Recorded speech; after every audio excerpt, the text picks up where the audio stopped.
go through it really quickly though. Okay. Okay. Okay. You,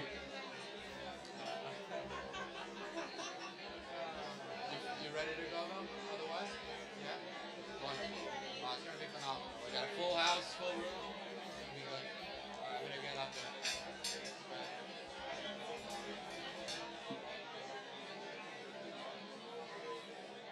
Good evening, everybody. Um, Hope you all had a fantastic day. Um, I know attendees have heard this already probably a few times, but I just want to remind you before you leave, please don't forget to turn in your feedback forms. Those are extremely helpful for us to innovate and improve our program for the next time around, and it's super appreciated. Um, just want to let you all know as well, I'm very happy to announce that we are still on track for completing our mission for executed meetings as of today.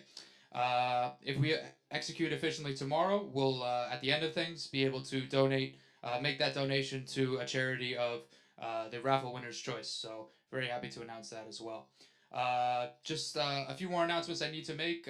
As a reminder, there will be some shuttles taking everyone back to the Gloucester Hotel tonight after dinner, 9 p.m., 10 p.m., and then 11:30 p.m. Just to give you a warning on that. If you haven't received your room key yet, my colleague Zach is trying to give out as many as he can right now. So if you don't have yours yet, try to find Zach before we head out, before you get on one of those shuttles, so you can get into your room tonight. Um, Tomorrow morning, we'll have some shuttles coming back to bring you here. Just want to remind you to bring your luggage with you. Try to leave your name tag on that luggage so we can hold on to it here at the hotel throughout tomorrow. Bring your luggage with you. We'll have shuttles at, I believe, 8, 8:15, and 8:45. Breakfast tomorrow will be held here in this same room right before our keynote panel discussion in the mornings at 9. Um, so just a few announcements there. Um, as you finish eating your starters, I just want to introduce you to tonight's superstar at the Chelsea Harbor Hotel. She is the SVP of Global Marketing at uh, BBC Studios, Shelley McIntyre. Please, everyone, join me in welcoming Shelley.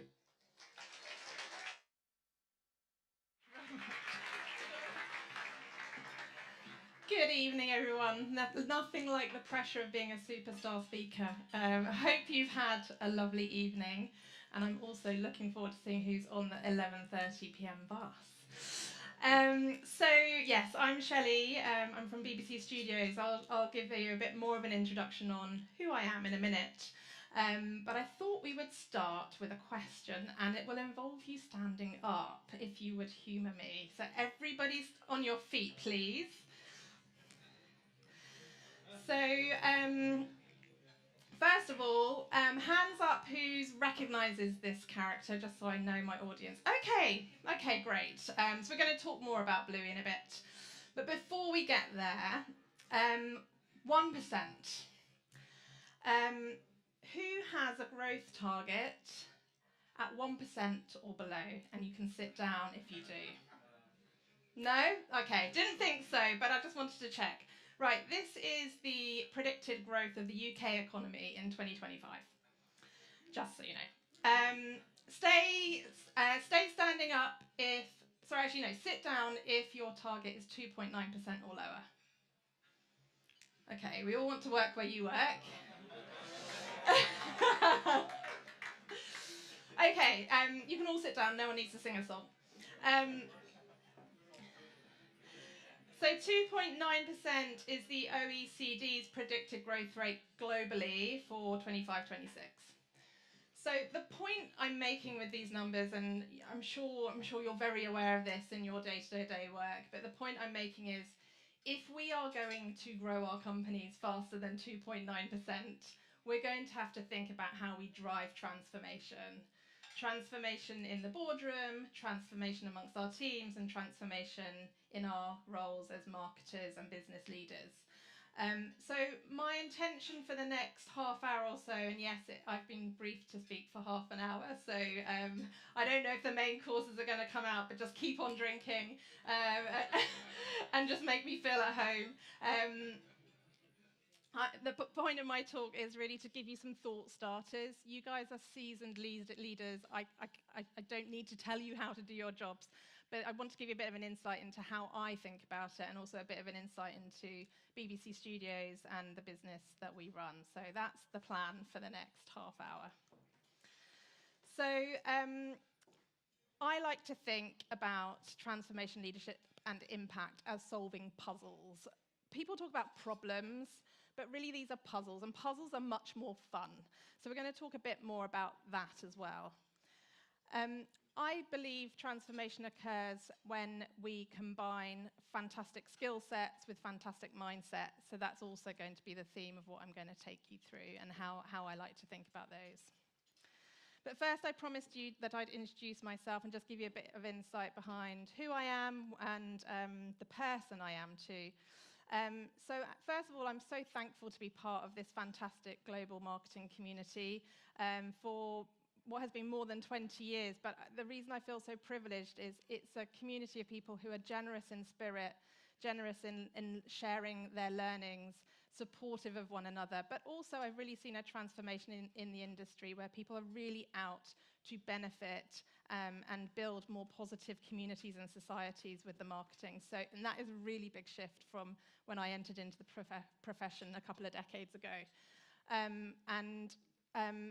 That really is me as a leader today. Unilever gave me the most incredible schooling. So I said I trained at Unilever. It's really where I didn't really realize it at the time, actually, the brilliant gold standard marketing education I was enjoying at the time. And I worked globally as well as regionally, and it's really gave me the skill set that took me then into Coca-Cola. I went into Coca-Cola because I wanted to get uncomfortable again. Unilever is a very comfortable, democratic, well, all the companies I've worked in is respectful, but it was a very kind company. I wanted to have a bit more of a commercial grounding, to go somewhere that might be a bit more pointy on those commercials. And what I learned there was really that commercial grip.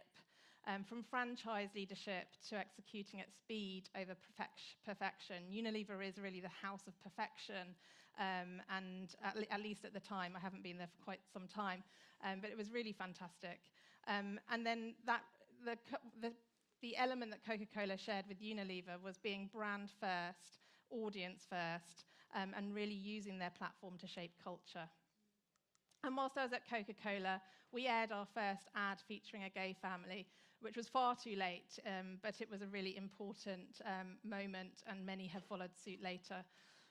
We committed to a double-digit growth of Coke Zero, double-digit growth of the company at 0 calorie and 0 sugar, and the company is very much on course to delivering that. And we released an activation called Small World Machines, which used webcams through vending machines to bring together Indian and Pakistani people face-to-face through the vending machines, encouraging them to embrace their commonalities rather than see the things that set them apart. So those are really kind of formative marketing moments that really, again, shaped me.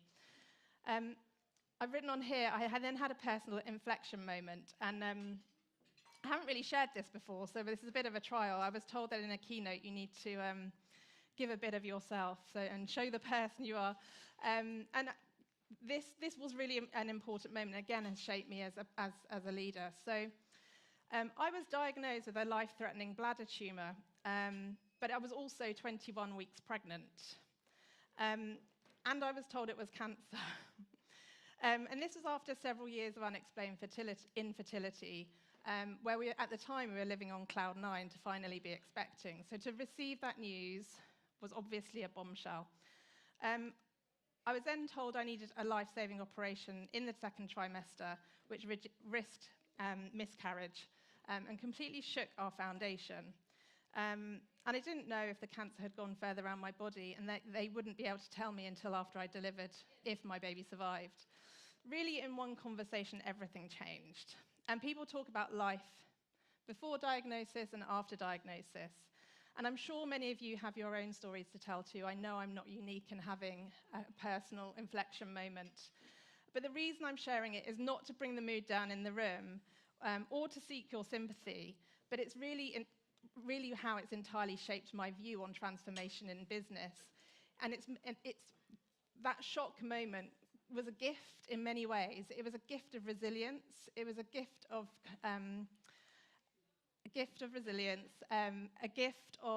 perspective.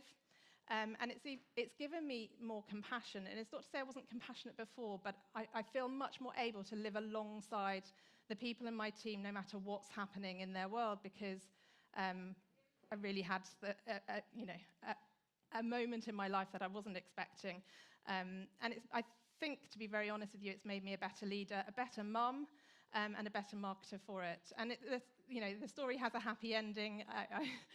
My son was born healthy. I'm now healthy, and we got through it. But it was really that experience that then led me to Sipsmith, which looks like a bit of a weird move on my CV. So I was going through these fantastic big global companies, but that moment really made me recheck, recalibrate what I was doing.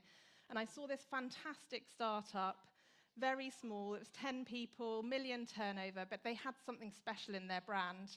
And they were looking for someone to partner with them. As founders, they knew that they were onto something great, but the thing they were disagreeing the most about was the brand and how it would be positioned around the world. So I joined them, and we had the most incredible ride. And that's why, by the way, I'm interested in the 11:30 p.m. bus, because I'm a really good drinker. I haven't had anything yet, but after this, trust me, I'm on the gin.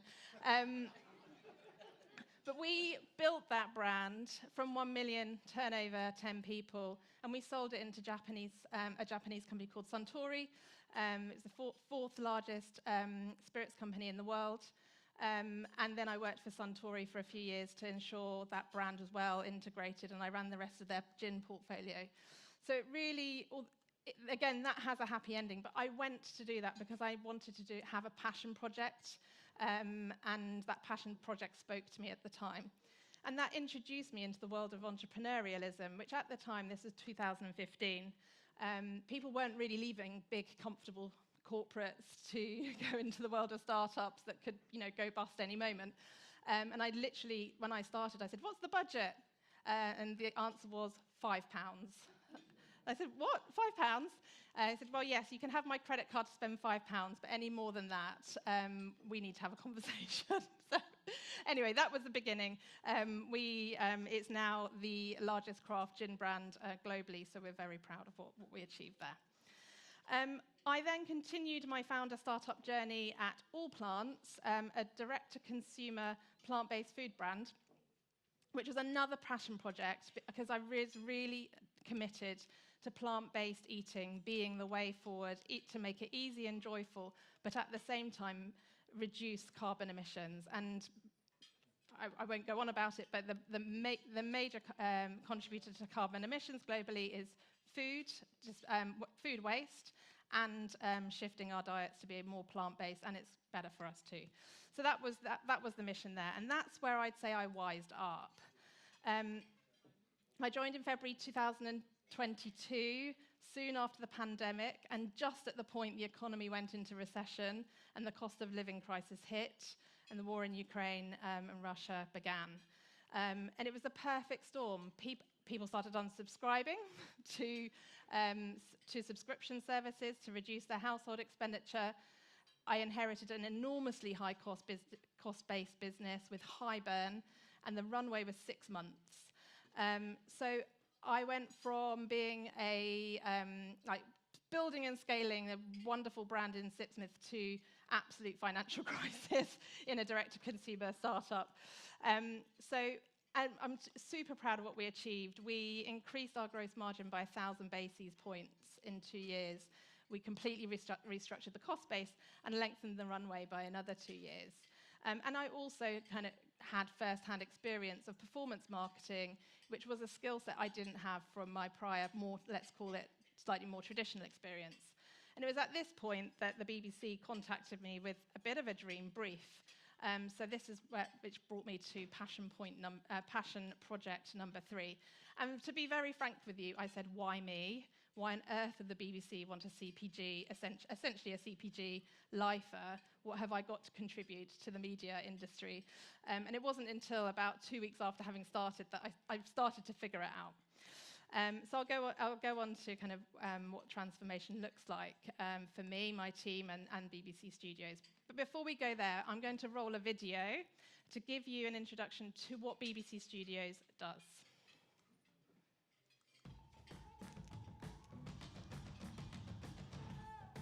Okay, if you've got little ones at home, you know all about Bluey.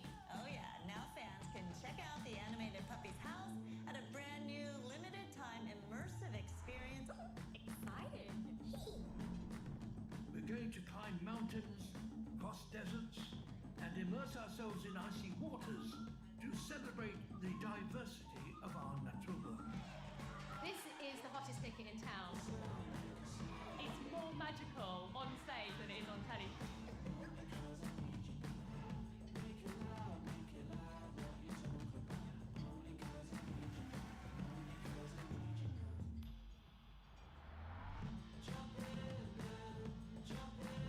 Nestled in the heart of Piccadilly Circus is a hidden lush rainforest, and you can only experience it with augmented reality.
Giant phenomenon now, Bluey. It's a massive deal. It's a massive deal. You have a Bluey balloon. That's so cool. It's the best show on TV.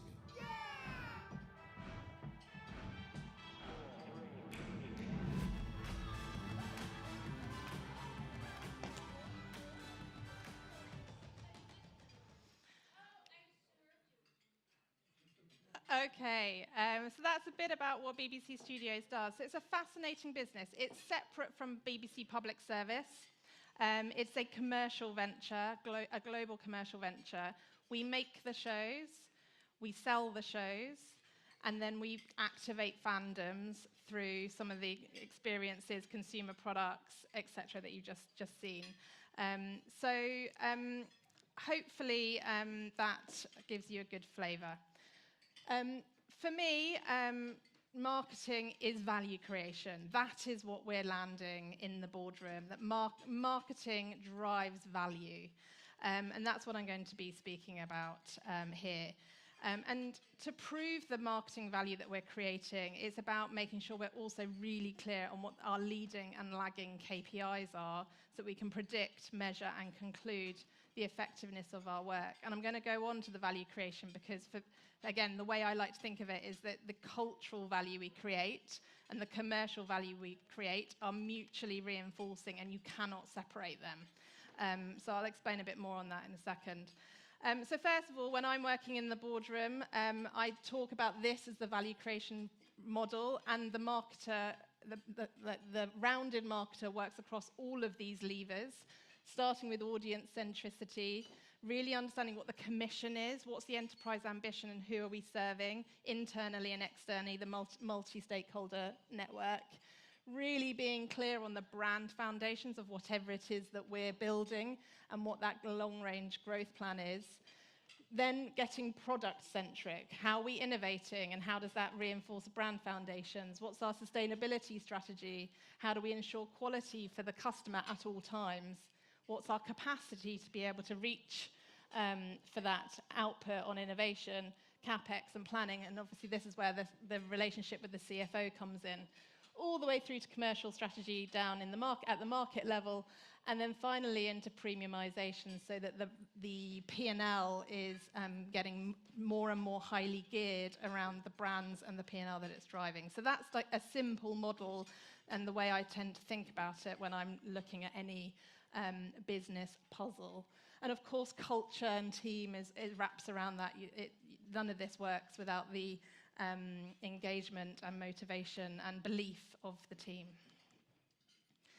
So a wise person once said this, including Scott Galloway. So brand is the unearned margin based on the promise of what you will get when you buy the product.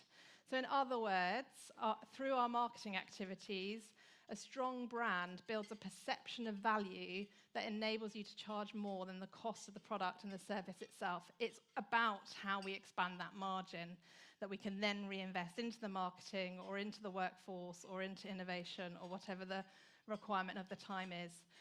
So in the context of those market growth numbers I shared at the start, the brands with the strongest equity have the potential to drive growth back into our economies. And we're already seeing it with the likes of the Coca-Cola company that's growing double-digit at the moment. And that's not through volume, that is all through price. They've taken enormous price in the market, and the brands that they own can substantiate it because of the equity that they've built into the brand over time. So at BBC Studios, my goal is extremely simple: to bring world-class brand building to world-class shows and activating fandoms. And we're working in one of the most dynamic and innovative sectors, much like, I'm sure, with you, it's exactly the same. But in my world, what's happening is, well, for example, Richard Osman, for those of you who are British and know him in the entertainment industry, he said that traditional TV is going to die, and it's going to die fairly soon. And the horrifying stat that I looked into when I joined in week 1 is that amongst under 34s, 80% of them exclusively watch on streaming or YouTube. They don't watch linear TV, and the BBC is born of linear TV. So the brief for transformation could not be clearer. And you know this, the battle for audiences' attention is fiercer than ever. I mean, people are scrolling further than the height of the Statue of Liberty in a day. They're served over 10,000 messages a day. So, and I'm actually surprised it's not more. So we are already at digital overload. Globally, there are 5.17 billion social media users, each engaging with an average of 6.7 platforms monthly. People are endlessly multitasking. It used to be that people would just watch TV, and then it was like they're watching TV whilst they're on their mobile phones or a laptop. Now people are using 3 screens at a time. And then finally, there are over 200 streaming services available globally, so that there's so much choice that the market has been completely transformed. So as marketers, we have to embrace and lead bold, forward-thinking change, because in that context, you can't stay the same. And we have to have a certain kind of attitude to how we approach that. So in my opinion, powerful brands are built in 2 connected ways. I referenced this earlier. We create cultural value and we create commercial value. And you can't do them separately, in my opinion. Cultural value, on its own, is essentially making great art. Our creative is wonderful, but if it's not driving a commercial endeavor, it's art. And if we're purely commercial and it's not in service of the brand and building that amazing equity and the ability to drive price, we're simply mortgaging the future of the brand. So that's why when we're thinking about our activities and our initiatives, they have to be mutually reinforcing. And that's what I challenge my teams to think about when they're building their plans over the next 5 years. At BBC Studios, in the simplest of terms, we're in the business of fandoms. And this quote, for my industry, I found quite compelling. So it's from from Skew, who's a key player in the licensing industry. So focusing on fans may seem like semantics to some, but it's a powerful paradigm shift from our how, which is licensing, to our why, which is fans. It's a shift from deal memos, minimum guarantees, and business models to the very people we're here to delight. we're still on that journey at BBC, if I'm honest. So a huge amount of revenue for BBC Studio is born from the licensing industry. In Bluey, we have over 450 licensees in 65 markets. But really, our job is to activate the fandoms and surface the experiences across the multiple lines of business that we have in a coherent manner so that we are essentially going from awareness to purchase intent in the most efficient way possible. So globally loved properties spark unmatched fan excitement. There are some examples here. So fans are 2 times more likely to view a brand as culturally relevant and say they were loyal to it if they reported a feeling of a sense of community. Roblox is a gaming platform. I'm sure you're also familiar with that. It paid out over $325 million to its creators last year, most of whom are most of whom are teens. And then 68% of super fans are willing to spend more on merchandise, events, and exclusive content.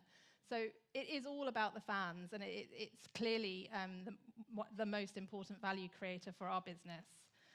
And I work with a fantastic brand consultancy called 21st Century Brand, who, in my opinion, have world-class leading thinking in this arena, set up by Jonathan Mildenhall, who you might be familiar with. He used to be the CMO of Airbnb and now is CMO at Rocket Companies.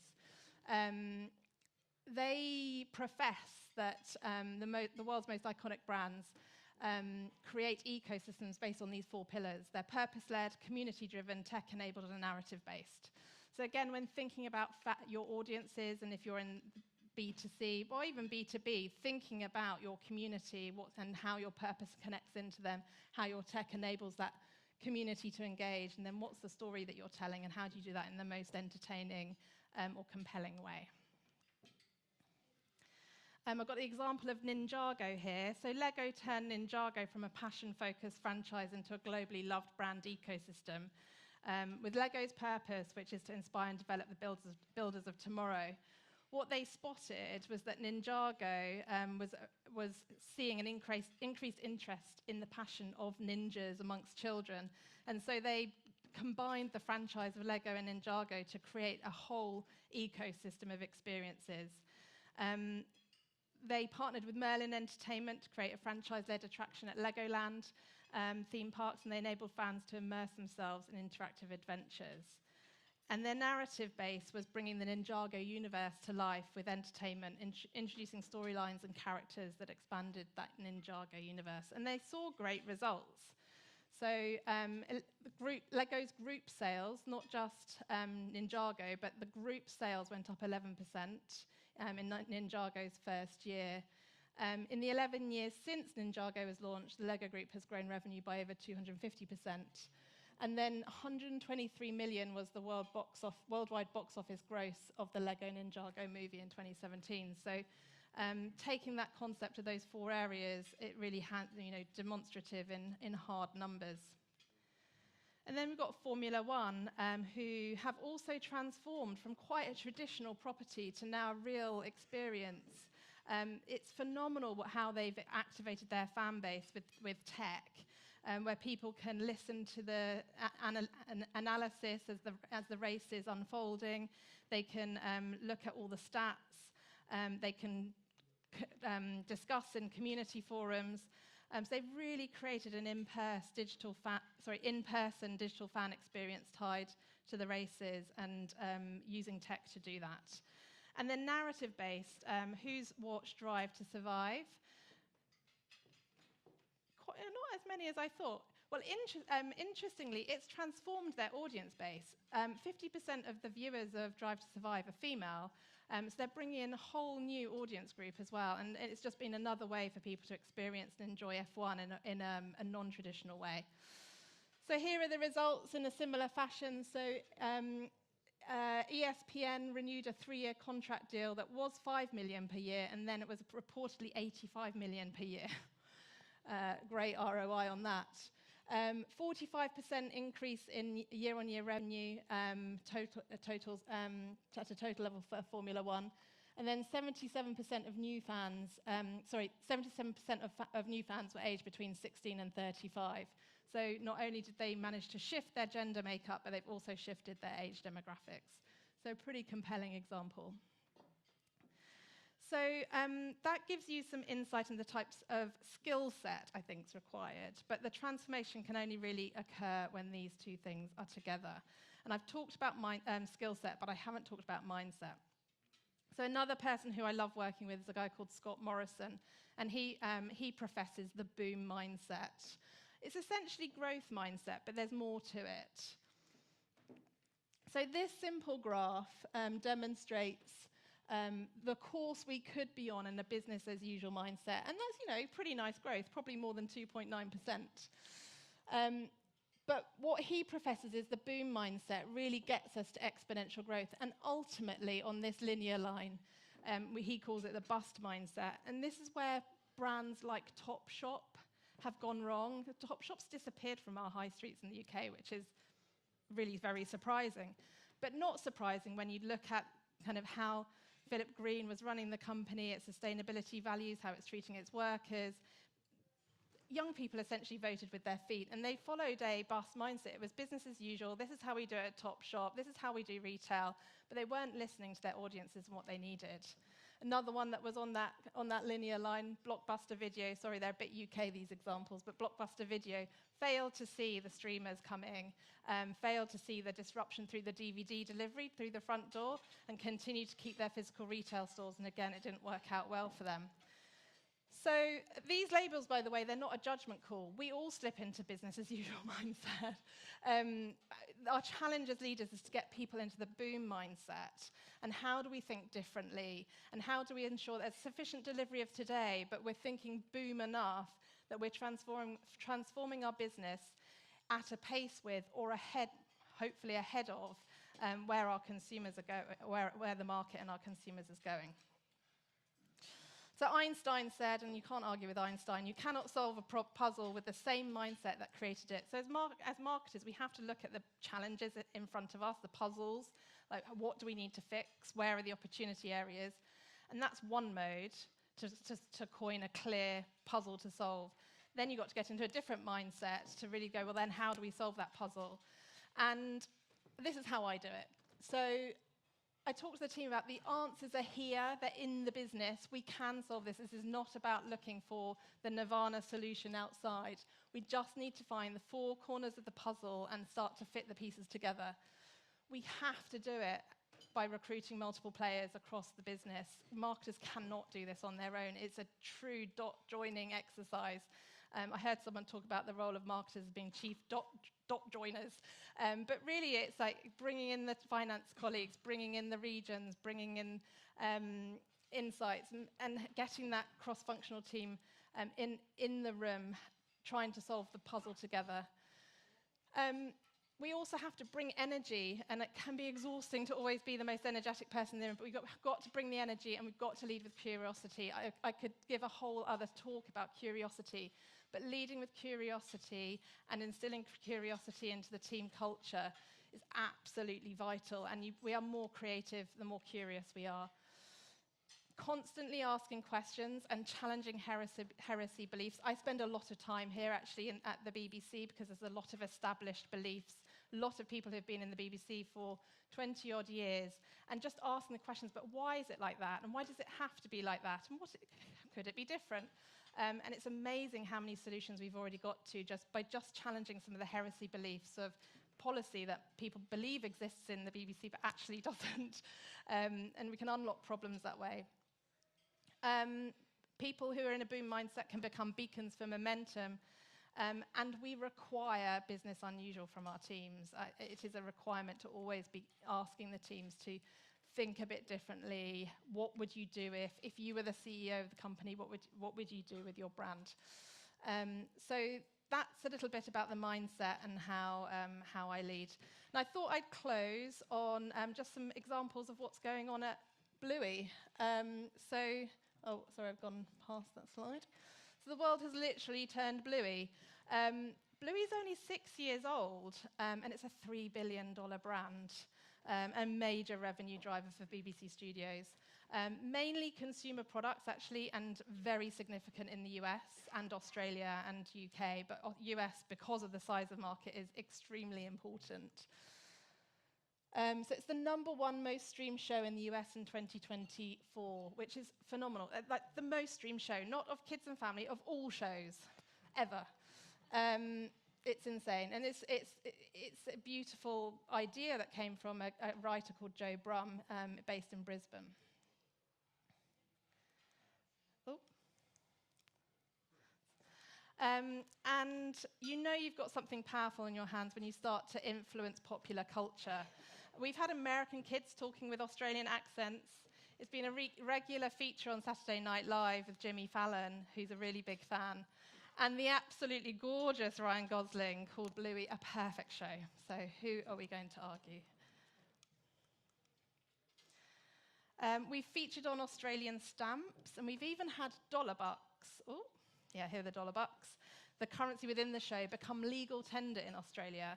And talking of that currency, not only did it become legal tender and people were queuing at the Australian Mint to get their hands on it, but we also had a real-life criminal money heist who stole $42,000 worth of coins from the Mint, which have now been, not all of them have been recovered, but I mean, this just goes to show the cultural phenomenon. It's insane. And for the 3rd year in a row, Bluey featured at the magical Macy's parade. The weather wasn't great last year. But we had Bluey and Bingo feature as the grannies, for anyone who's seen that episode, and that created a real fan storm. And then we've gone into many other lines of business related to the grannies. So the grannies love beans. If you've seen one of the shows, now we've got an entire Bluey beans line with Bush's beans in the US. So the places you can go, once you've got a clear idea on your narrative and who your fan base is, you can start to stretch the brand in crazy ways that you wouldn't have imagined possible, but the fans adore it. So Bluey's really become what we call a 4-quadrant brand. A bit like Nike. Young people love it, old people love it, guys love it, girls love it. For parents, Bluey inspires, in a non-preachy way, the simplest of ways to play, bond, and laugh with your children. When, let's face it, it's very difficult to find the time amongst the demands of life that makes parenting pretty tricky, but Bluey kind of gives you that light and that guide, and Bandit is definitely a firm favourite. And parents really appreciate the realness of parenting showcased by Bandit and Chili, which helps parents feel seen. And Bandit's been a really important fatherly model for men around the world, and men appreciate it because he's not the bumbling idiot that maybe some other shows might portray, and people have really fallen in love with that. I'm nearly at the end, I promise. So Bluey's more than a great family viewing experience. On social media, we see moments where Bluey has provided a zen, calming space for audiences. It's a refreshing it's a refreshing change to show grown men responding with such deep emotion. And we even see men crying on posting on social media, crying when they see certain moving scenes. So Bluey's starting to tackle real-world issues like infertility in our first ever extended show called The Sign. That was launched on X, and it was the most viewed show on Disney Junior ever. And we saw on Google searches for Bluey went up 5,000% when we released The Sign, and it even then ended up featuring in Google a year of search because it was such a global moment. So it's really got into the zeitgeist, and we do that at BBC Studios through many different lines of business. I've talked about a few already, but we also do books, music, gaming, and experiences, and it's kind of endless with more mind-boggling stats. We're just going into the Walt Disney Parks as the first non-owned IP of Disney, so that's a super interesting one to watch. We're going on to cruises. And we have a huge toy and publishing business. Some of these give you some examples. What I would say, so I've been at BBC Studios for a year, so I cannot claim credit to much of this success. What I say our biggest challenge in transformation is making sure that we're keeping the brand really true and honest, and we're not overextending it. So that's one of the big things that we're working on with the team. So yeah, 450 licensees, that's a big part of our business, is working and partnering with those licensees. across the 65 countries. And we've broken new ground. So Circana's reported that Blue is the second largest preschool toy brand in both the US and the UK, and we're still growing. So I'm going to just move on. And then we've just announced a fantastic partnership with Lego. It's the first time ever that Lego have launched on an IP, Duplo and a Lego range simultaneously. So I'm super interested to see how that plays out. That's just launched in June. And these beautiful big builds. Bingo is the orange one. She's made out of Duplo bricks. And Bluey is the blue character, and she's made out of little bricks. And we've launched these wonderful activations around the world. And it's really becoming a true lifestyle brand. But what bigger in terms of what coming next? We're making a movie, which is launching in 2027. So the grossing sales of the Lego Ninjago movie, I want to beat those. And that's coming out, and we're making that with Disney, who are going to be our distributing partner. So that gives you a flavour of some of the things that we're up to, how I tend to think about transformation. So that's really it from me. You may be feeling a bit like Tess, Chris, and Diane right now, knowing that I'm really at the end of this speech. But I hope I've successfully planted a few thought starters, inspired you around the kind of what's possible in the world of content, and really making it about the fans, and ultimately driving transformation through value creation. Because as marketers, that's the joy and the privilege that we have. So thank you very much. Over to the wine and the rest of your dinner. I hope you enjoyed.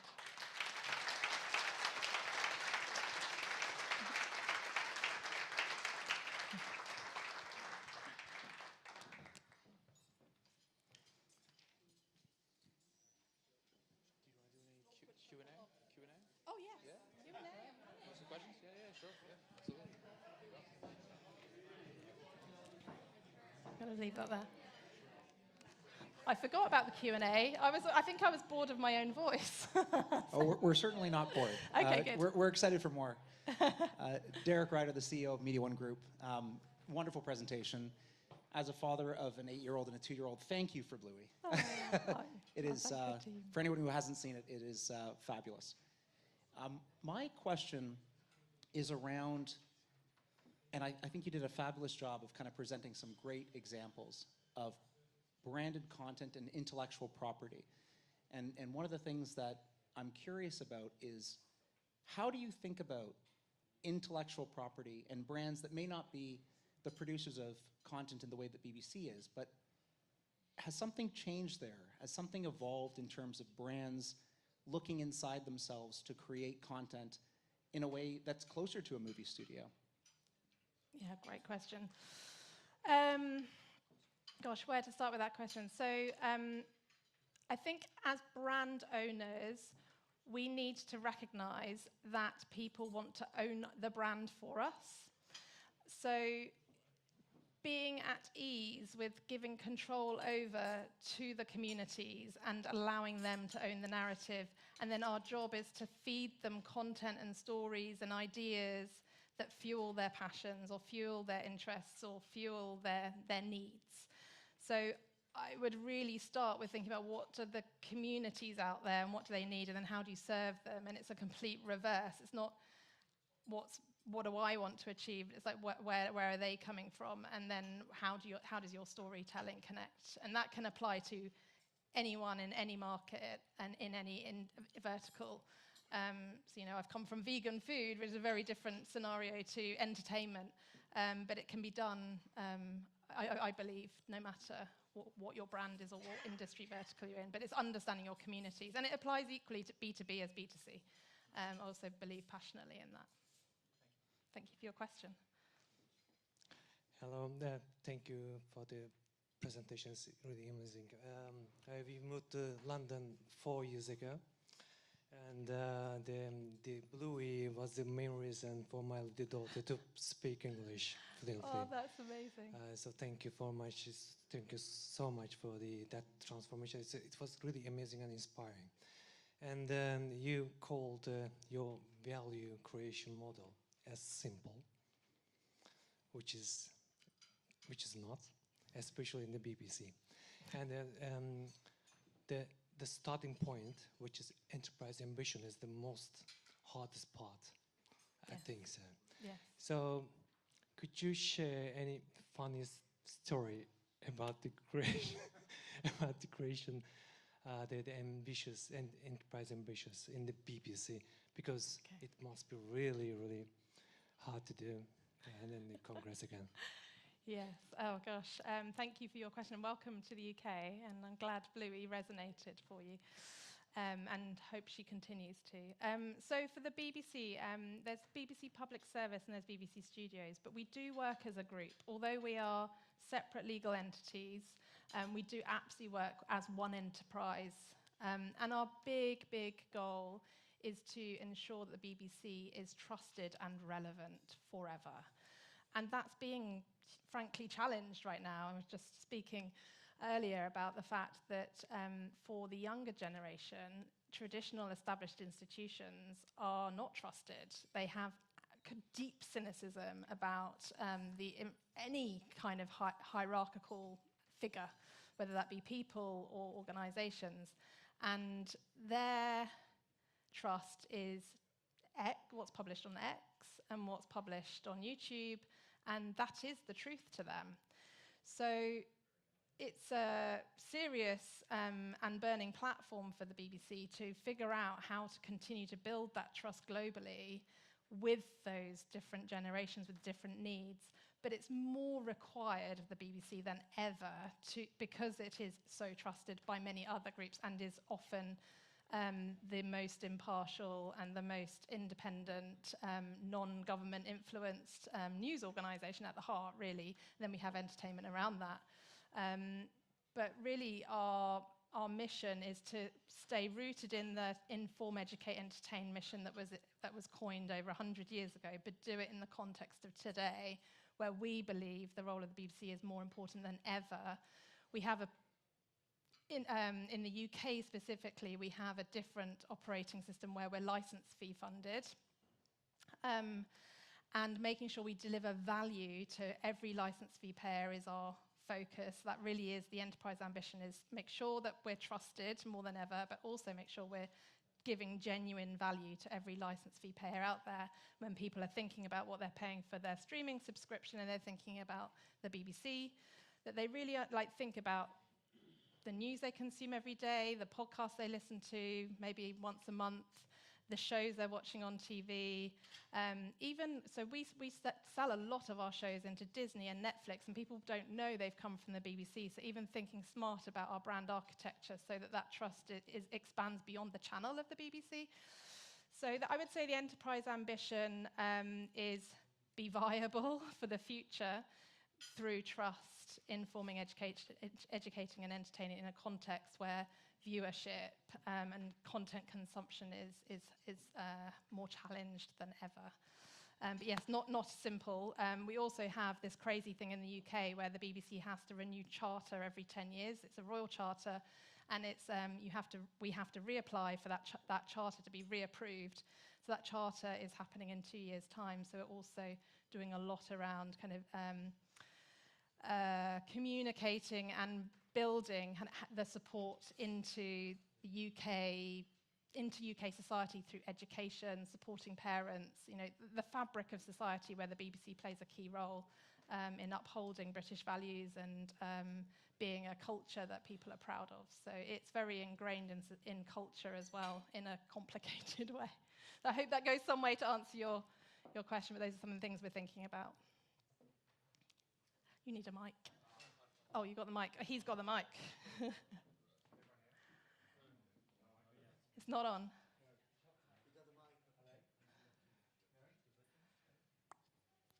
Try again. Wrong mic. Oh, that sounded promising. That better? Yeah, Right. there you are. Hi, I'm Depeche. Hello, Depeche. I'm from where you started at Unilever. Lovely to meet you. Loved you. So two-part question. First one is just more on your leadership journey more than anything. So you come and been brought up in big CPG and then gone entrepreneurial.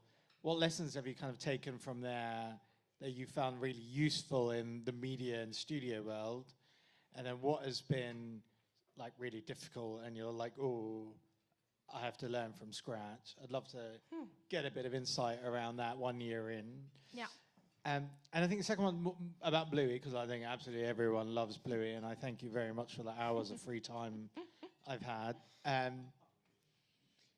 Your competitor has recently announced like new news in the world of what they're trying to do. In such a successful franchise and many series and lots of episodes, how do you keep new news in a franchise like Bluey and keep it interesting? Thank you. Right, first question. Biggest thing I learned.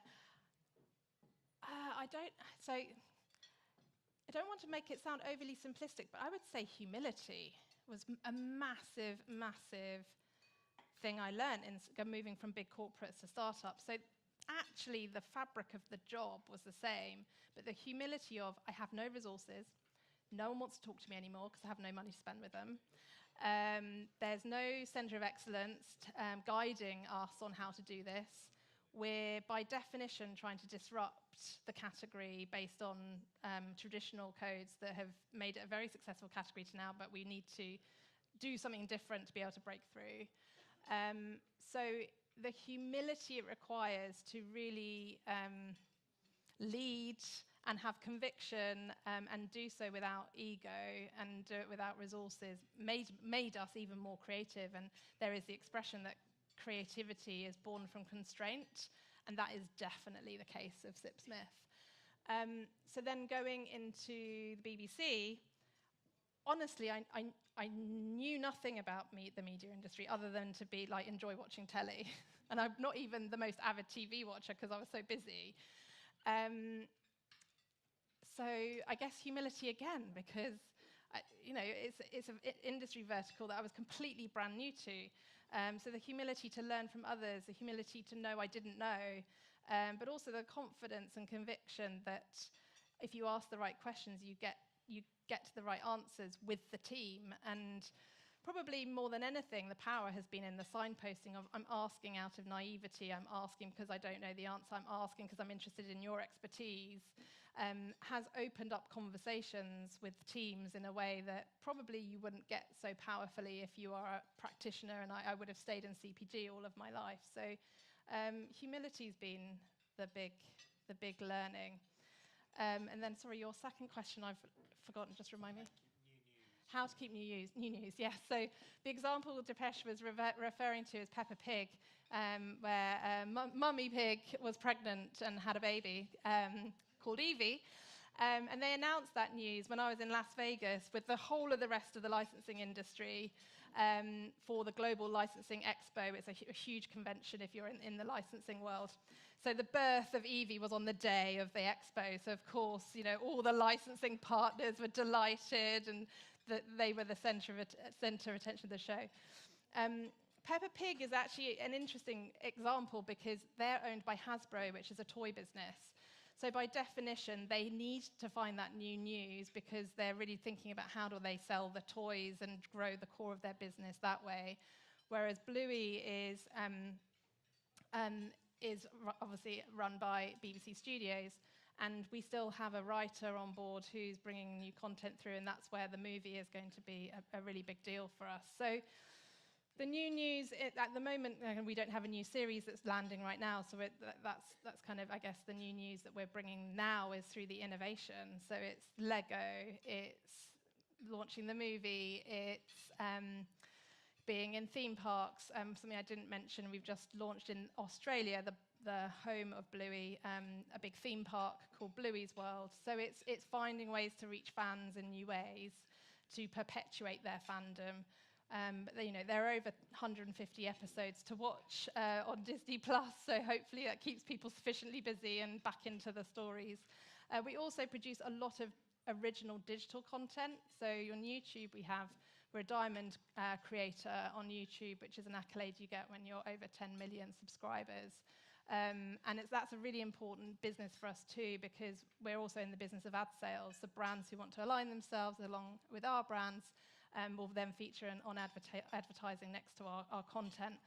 So keeping that business fresh and bringing new news through new ideas there. And Bluey was the global brand for World Book Day, for example. So it's just bringing it into the fabric of culture in new and interesting ways. But yes, the pregnancy was a great tactic for Global Licensing Expo. Hello, my name is Adriano, work for Fives International, banana company. You're mentioning, so you come from the FMCG world, and you're mentioning the dinosaurs at the BBC. The dinosaurs. Please, And, no one write that on LinkedIn, please.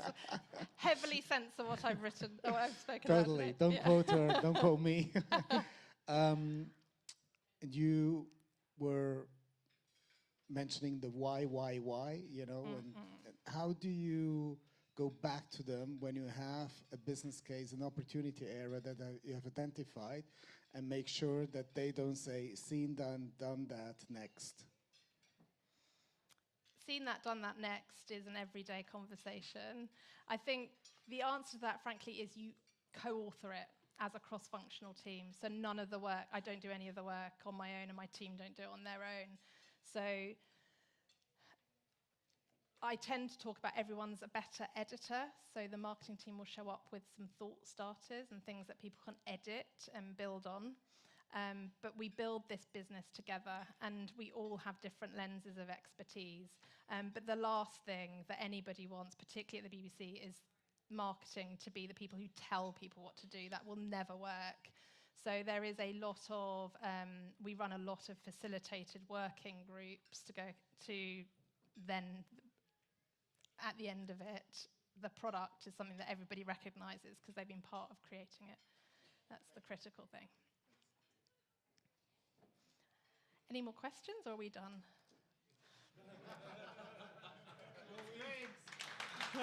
Thank you. Thank you.